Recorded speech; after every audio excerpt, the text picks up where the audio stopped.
제가 마이크를 잡으니까 입가에 미소가 띄시는 분들이 몇 분 계신 것 같아서 정말 감사합니다. 네, 신학대학원이 이제 방학을 했습니다. 평일에도 여러분을 배울 수 있게 되어서 너무 감사한 것 같습니다. 나이를 먹어도 방학이 좋은 건 어쩔 수 없는 것 같습니다. 이번 학기 저의 학교 생활을 돌아보면은요, 상당히 모범적이었던 전도사님들이 많이 있었던 것 같아요. 완벽한 모습으로 일도 척척 잘 해내고요. 수업 시간에는 졸지도 않고요. 그렇다고 제가 막 존다는 뜻은 아닙니다, 여러분. 그리고 성적도 좋고 장학금도 막 받아가고 또 기도하는 모습을 보면은 또 그렇게 멋있을 수가 없더라고요. 우리 주변에도 그런 사람들이 있지 않습니까?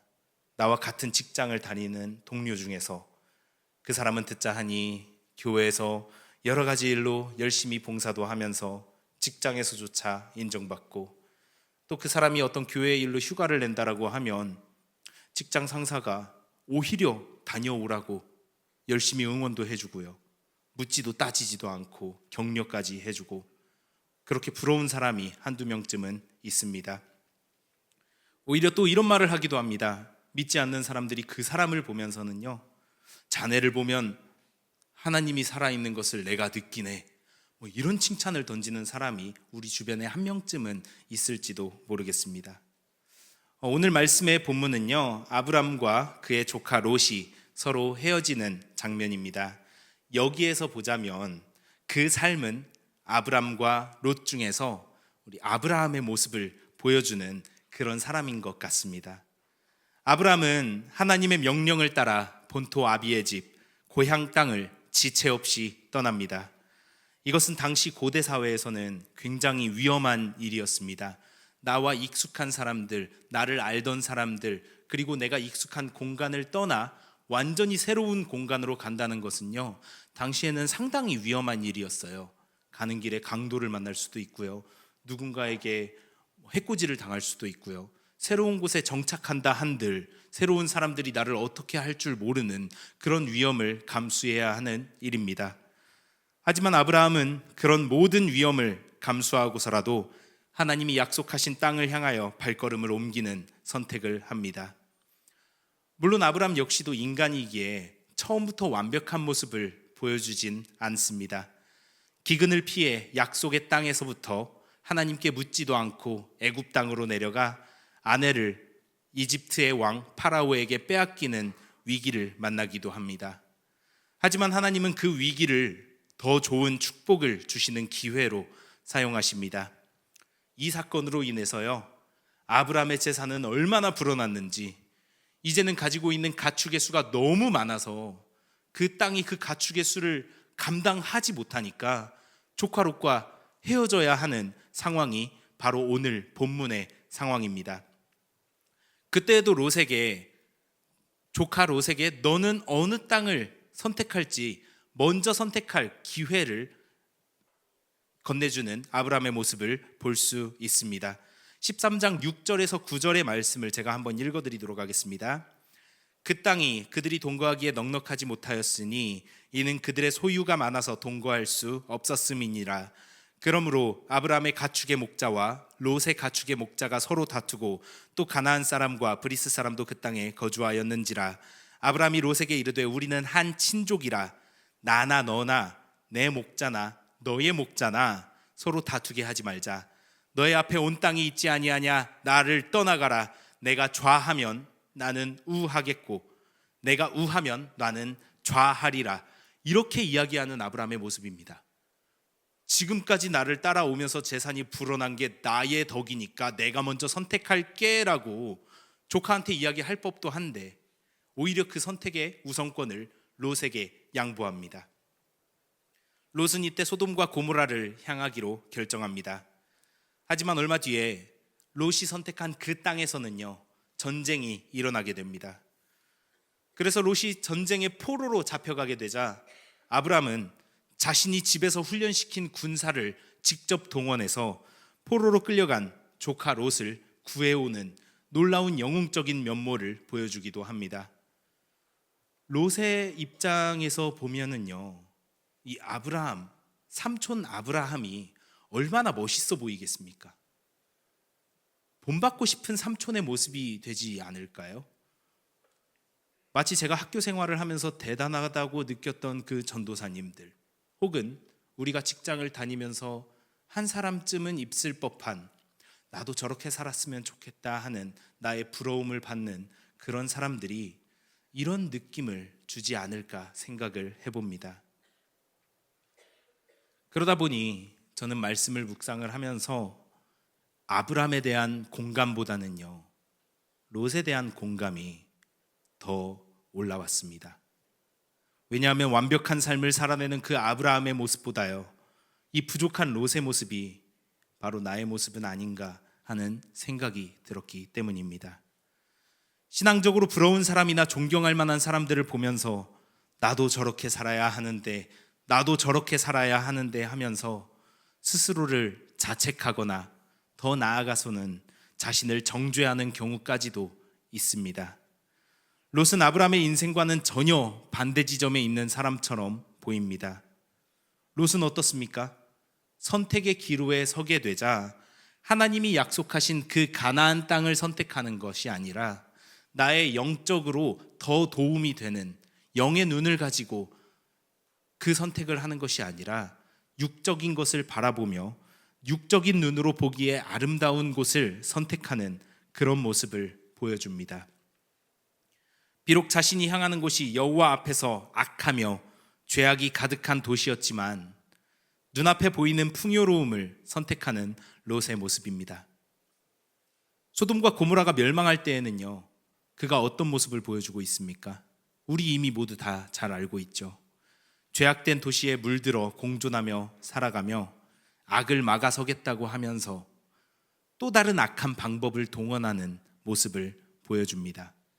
소돔과 고모라가 멸망할 것을 예언하기 위해, 알려주기 위해 두 천사를 하나님이 보내셨을 때에 소돔과 고모라 사람들이 그들을 상관하려 하자 롯은 자신의 딸을 내어주는 방식으로 그들의 악을 저지하려고 합니다. 이것이 악을 동원하여 악을 막아내고자 했던 롯의 모습입니다. 가족들을 말씀으로 가르치고 하나님 앞에서 올바르게 가정을 세워가야 할 의무를 다하지 못했음을 보여주는 장면도 있습니다. 예비 사위들에게 이 땅이 멸망할 것이니 우리가 떠나야 한다라고 하지만 그들은 뭐라고 합니까? 코웃음을 치며 그저 농담으로 여겼을 뿐입니다. 롯의 아내는 소돔과 고모라가 멸망할 때에 뒤를 쳐다봐 소금 기둥이 되었습니다. 이 장면에 대해서 많은 성경학자들은 롯의 아내가 죄악된 도시에 대한 미련과 연민을 버리지 못한 것으로 해석하고 있습니다. 롯의 두 딸은 어떻습니까? 아버지에게 술을 먹여 취하게 만든 뒤에 선을 넘는 행동을 하게 됩니다. 그것이 얼마나 하나님 앞에서 악한 행위인지도 모르고 말이죠. 하나님의 뜻대로 자신들의 가족들을 잘 양육하고 돌보는 사명을 롯은 실패한 것입니다. 우리의 삶은 어떻습니까? 롯이 소돔과 고모라 땅을 선택한 것처럼 우리에게 영적인 선택이 아니라 육적인 선택을 할 경우가 더 많지는 않은가요? 내가 내리는 대부분의 결정은 진정으로 하나님이 기뻐하는 선택이기보다 나의 눈앞에 화려한 것들을 쫓아가는 선택일 때가 많습니다. 롯이 악을 동원하여 악을 막고자 했듯 우리 또한 악한 방법을 동원하여 스스로 합리화를 하는 경우가 있습니다. 롯이 가족들을 하나님의 뜻을 잘 따르는 사람으로 지도하고 양육하는 데에 실패했듯 우리 또한 우리의 가족을 전부 다 하나님의 말씀으로 가르치고 양육하는 데에 반드시 꼭 성공하는 것은 아닙니다. 우리는 사실 아브라함의 모습이라기보다는 롯의 모습에 더 가깝다는 건 인정할 수밖에 없는 슬픈 현실인 것 같습니다. 그렇다면 이 부족한 롯에 대해서 성경은 어떻게 평가하고 있을까요? 그를 죄인이자 부족한 사람, 의롭지 못한 사람, 이렇게 평가하고 있을까요? 베드로후서 2장 7절과 8절 말씀에 보면 오히려 그런 롯조차 성경은 의인이라 평가하고 있습니다. 다 같이 한번 읽어보겠습니다. 무법한 자들의 음란한 행실로 말미암아 고통당하는 의로운 롯을 건지셨으니 이는 이 의인이 그들 중에 거하여 날마다 저 불법한 행실을 보고 들음으로 그 의로운 심령이 상함이라. 베드로후서에서는요, 하나님이 소돔과 고모라 땅에서 천사들을 보내시어 그를 건지신 내용을 인용하고 언급하면서 그가 의인이라고 명확하게 밝혀서 이야기하고 있습니다. 이상합니다. 지금까지 우리가 이야기를 나눴던 바에 의하면 아브라함의 삶을 살지 못하고 세상에 동화되어 세상적 방법을 동원하고 또한 우리가 보기에는 의인이라고 볼 것 없는 그런 모습을 보여주는 롯에게 성경은 의인이라고 칭하고 있는 것입니다. 의로운 선택을 하는 아브라함과 달리 롯은 너무나도 세상적이고 연약하고 인간적인 모습을 보여주지만 아브라함과 마찬가지로 롯 역시도 의인이라고 평가하고 있는 성경의 기록을 볼 수 있습니다. 왜 그렇습니까? 누군가가 하나님 앞에서 의로운 사람인가 불의한 사람인가, 그 기준은 그의 행실에 달려있는 문제가 아니기 때문입니다. 어떤 사람이 의로운 사람이 되기 위해서는 의로운 행동을 해야 하는 것이 아닙니다. 그가 의로운 사람이 되기 위하여 의로운 행동을 필요로 하는 것이 아닙니다. 의로운 자, 그렇지 못한 자를 판단하는 것은 오직 믿음이요 오직 하나님의 은혜임을 믿으시기 바랍니다. 그렇게 부족해 보이는 롯이 오직 믿음으로 의로운 자라 칭함을 받았다면 아브라함의 삶을 살지 못하는, 그 인생을 살아내지 못하는 우리에게도 희망이 있습니다. 롯이 소돔과 고모라 땅에 살며 무법한 자들의 음란한 행실로 말미암아 고통당하는 자였다고 성경은 말씀하고 계십니다. 이는 그가 이미 하나님의 은혜로 의로운 사람이라 칭함을 받은 자였기 때문에 죄악에 대해서 반응하는 당연한 방식이었던 것입니다.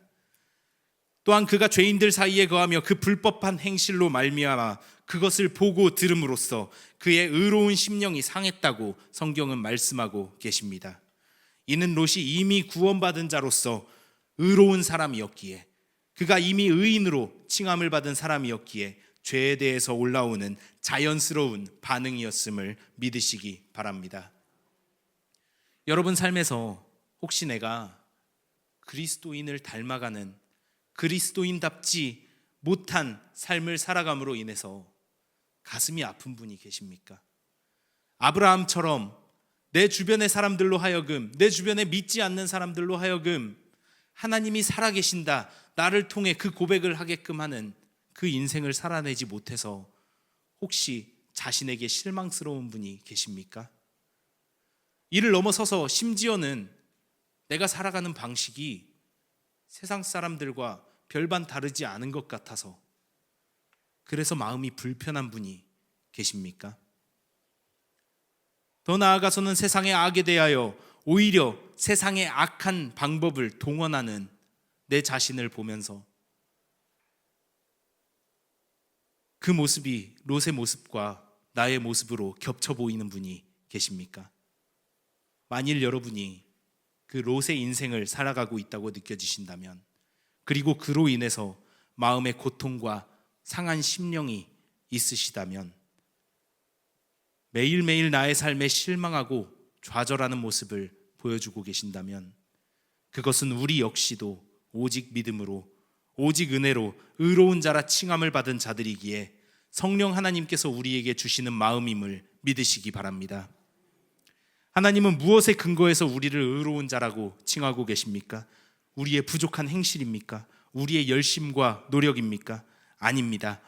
오직 예수 그리스도께서 우리의 부족함을 대신하여 우리의 죄악을 뒤집어 쓰시고 그 모든 죄의 값을 다 치르신 그 대속의 은혜에 근거한다는 것을 믿으시기 바랍니다. 만일 우리가 행함으로, 의로움을 증명함으로, 착한 행실로 의롭다 칭함을 받아야 하는 자들이라면 과연 우리 중에서 누가 그 칭함을 받을 수 있겠습니까? 나도 거룩하니 너희도 거룩하라는 그 하나님의 명령은 창조주 하나님의 거룩하심으로 구별된 존재로서의 거룩하심인데, 피조물인 우리가 어찌 그 거룩하심에 다다를 수 있겠습니까? 나 혼자 스스로의 힘으로 그것을 이뤄낼 사람이 누가 있겠습니까? 아무도 없습니다.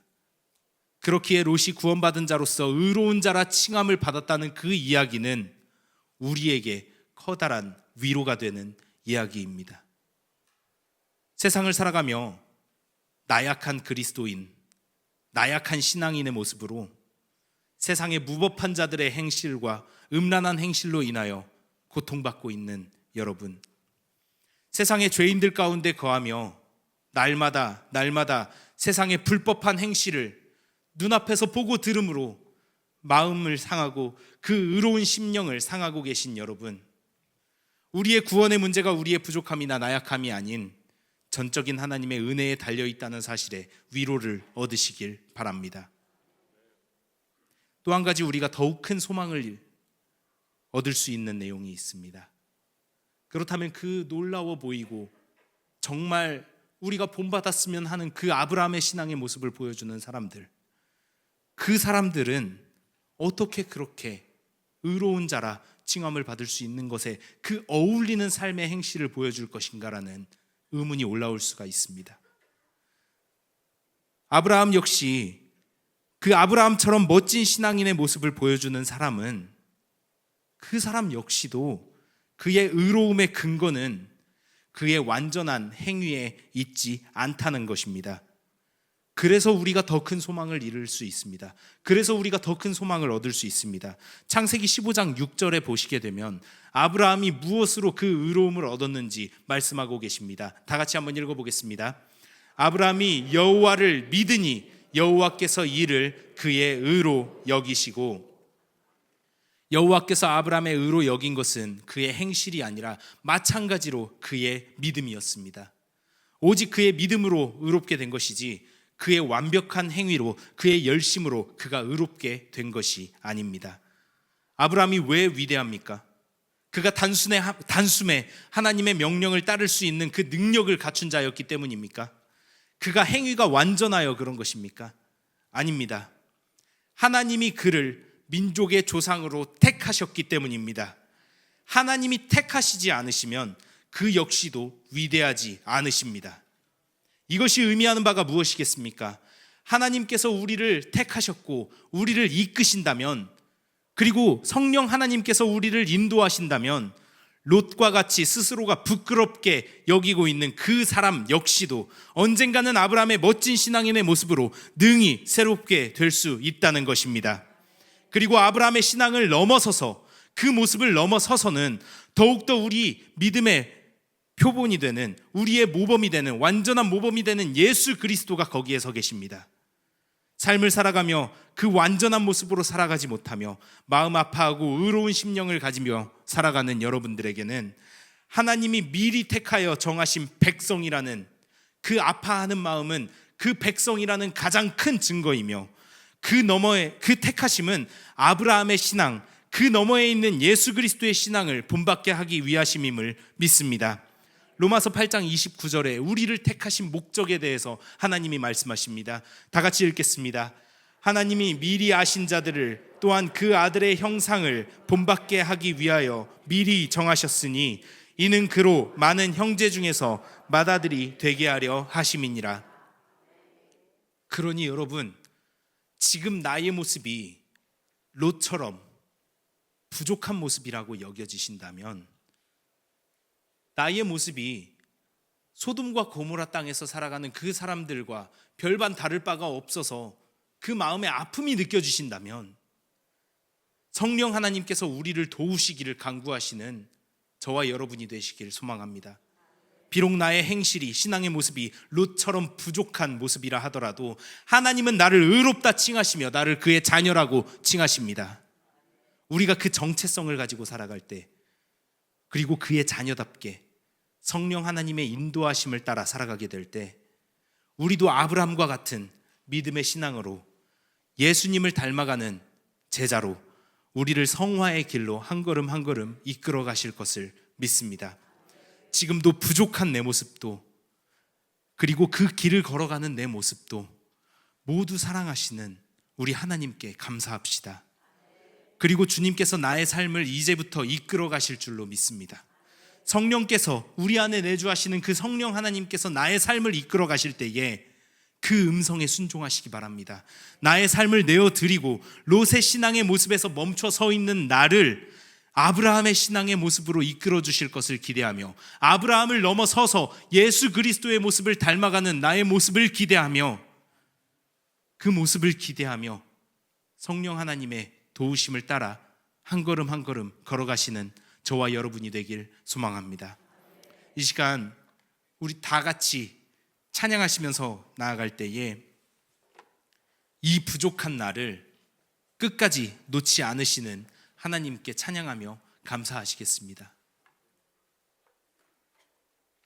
나의 믿음이, 그리고 내가 믿는 바가, 나의 신앙이 나의 인생 가운데서 나의 삶으로 이어지지 않을 때, 그리고 그 나의 신앙의 모습이 아브라함처럼 멋진 모습으로 나타나지 않을 때, 나의 마음속에는요, 하나님이 혹시 나의 부족함으로 인하여 나를 미워하시진 않을까? 혹시 나를 버리시진 않을까?